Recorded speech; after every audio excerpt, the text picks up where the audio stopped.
இந்த ஆழமான அலசலுக்கு உங்களை வரவேற்கிறோம். இப்போ ஒரு நிமிஷம் கற்பனை செஞ்சு பாருங்க. சொல்லுங்க. உங்களுக்கு லேசான தலைவலி. அவசரமா ஒரு மாத்திரை எடுத்து போடுறீங்க. ஆனா அது தலைவலி மாத்திரை இல்ல. ரத்த அழுத்தத்தை குறைக்கிற ஒரு வீரியமான மருந்து. வாவ், கேட்கவே ரொம்ப திகிலா இருக்கே. ஆமா, ஏன்னா 2 மாத்திரையோட அட்டையும் பார்க்கறதுக்கு ஒரே மாதிரி இருந்தது. இது மாதிரி விபரீதங்கள் மருத்துவமனைகள்ல, குறிப்பா ஆயுஷ்மான் ஆரோக்கியா மந்திர் சபல் சென்டர்கள்ல நடக்காம இருக்க என்ன பண்றாங்க அப்படிங்கிற சுவாரஸ்யமான அறிவியலை தான் இன்னைக்கு நாம டீகோட் பண்ண போறோம். நிச்சயமா. இது வெறும் சரக்கு மேலாண்மை, அதாவது இன்வென்ட்ரி மேனேஜ்மெண்ட் மட்டும் அல்ல.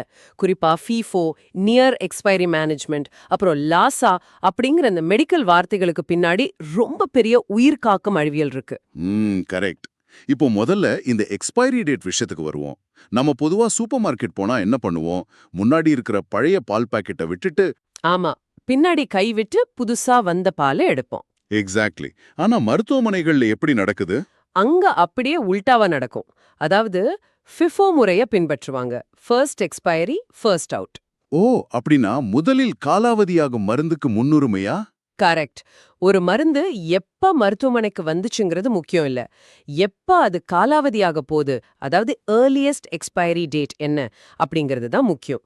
சீக்கிரம் எக்ஸ்பைரி ஆகிற மருந்துகளை அலமாரியில முன்னாடியும், லேட்டா ஆகுறத பின்னாடியும் அடுக்குவாங்க. ஆனா இங்க எனக்கு ஒரு சந்தேகம் வருது. இப்போ ஒரு மருந்து இன்னும் 6 மாசத்துல எக்ஸ்பைரி ஆக போகுதுன்னு வைப்போம். அது அப்படியே அந்த சப் ஹெல்த் சென்டர்லயே வச்சிருந்தா ஒருவேளை யாருக்கும் தேவைப்படாம வீணாகிறதுக்கு வாய்ப்பு இருக்கே. அதுக்கு என்ன பண்றாங்க? கம்யூனிட்டி ஹெல்த் சென்டர்ஸ்க்கு 3ல இருந்து 6 மாசத்துக்கு முன்னாடியே மாத்திடுவாங்க. இதனால மருந்து வீணாவத முற்றிலுமா தடுக்கப்படுது.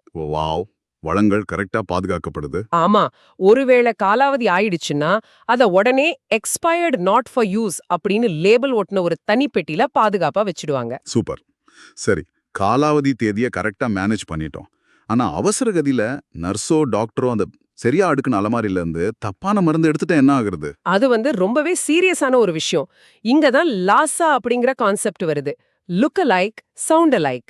அப்படின்னா பார்க்கறதுக்கு ஒரே மாதிரி இல்ல கேட்கறதுக்கு ஒரே மாதிரி இருக்கிற மருந்துகளா? ஆமா, நம்ம மூளை எப்பவுமே முழு வார்த்தையும் படிக்காது. சிலர் எழுத்துக்களை பார்த்துட்டு அதுவே ஒரு முடிவுக்கு வந்துரும். இத மாத்தி போட்டா அட்வர்ஸ் ட்ரக் ரியாக்ஷன்ஸ் அல்லது கடுமையான டாக்ஸிசிட்டி ஏற்படும். அதாவது இதை நான் எப்படி பார்க்கறேன்னா, நம்ம ஃபோன் கான்டாக்ட்ஸ்ல கார்த்திக், கார்த்திகேயன்னு 2 பேர் இருப்பாங்க. கரெக்ட். அவசரத்துல நாம ஒருத்தருக்கு பதிலா இன்னொருத்தருக்கு கால் பண்ணிடுவோம்ல. ஏன்னா மூளை அந்த முதல் சில எழுத்துக்களை மட்டும்தான் பார்த்திருக்கோம். எக்ஸாக்ட்டா அதேதான். ஃபோன் கால் மாத்தி போனா பரவாயில்ல, ஆனா மருந்து மாத்தி போனா நோயாளியோட உயிருக்கே ஆபத்து. அதனால தான் இந்த மூளை குழப்பத்தை தடுக்க தான் செக்ரிகேஷன் மற்றும் கலர் கோடிங் பண்றாங்க. ஓ, தனித்தனியா பிரிச்சு கலர் அடிச்சு வைப்பாங்களா? ஆமா, இதுல மிக முக்கியமான ஒரு உத்தி தான் டால்மேன் லெட்டரிங் முறை. டால்மேன் லெட்டரிங்னா என்ன? இப்போ உதாரணத்துக்கு பாத்தீங்கன்னா, இரத்த அழுத்தத்துக்கான ஆம்லோடிபின் மற்றும் இதய துடிப்பு சீராக்கும் ஆமியோடரோன், இந்த 2 மருந்துகளோட ஸ்பெல்லிங்கும் கிட்டத்தட்ட ஒரே மாதிரி இருக்கும். ஆரம்பமும் முடிவும் ஒண்ணு போல தான் இருக்கு. அதனால லேபிள் எழுதும்போது வித்தியாசப்படும் எழுத்துக்களை மட்டும் பெரிய கேபிட்டல் லெட்டர்ஸ்ல எழுதுவாங்க. அதாவது ஆம்லோ டிபிஐஎன்இ மற்றும் ஆமியோ டிஏஆர்ஓஎன்.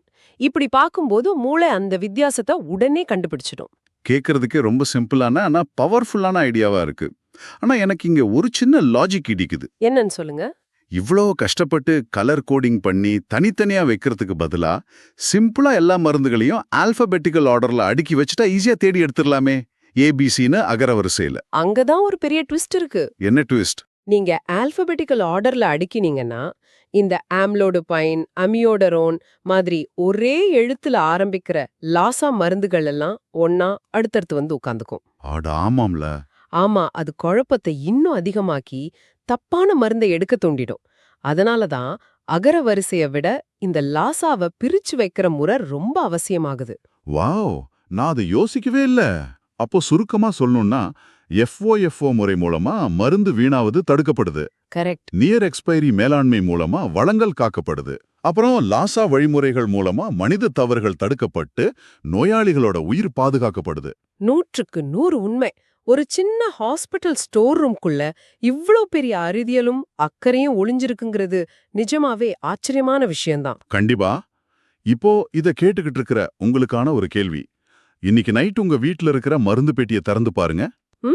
நீங்க அங்க பழைய மருந்த முன்னாடி வைக்கிற ஃபெஃபோ முறையே பின்பற்றுறீங்களா?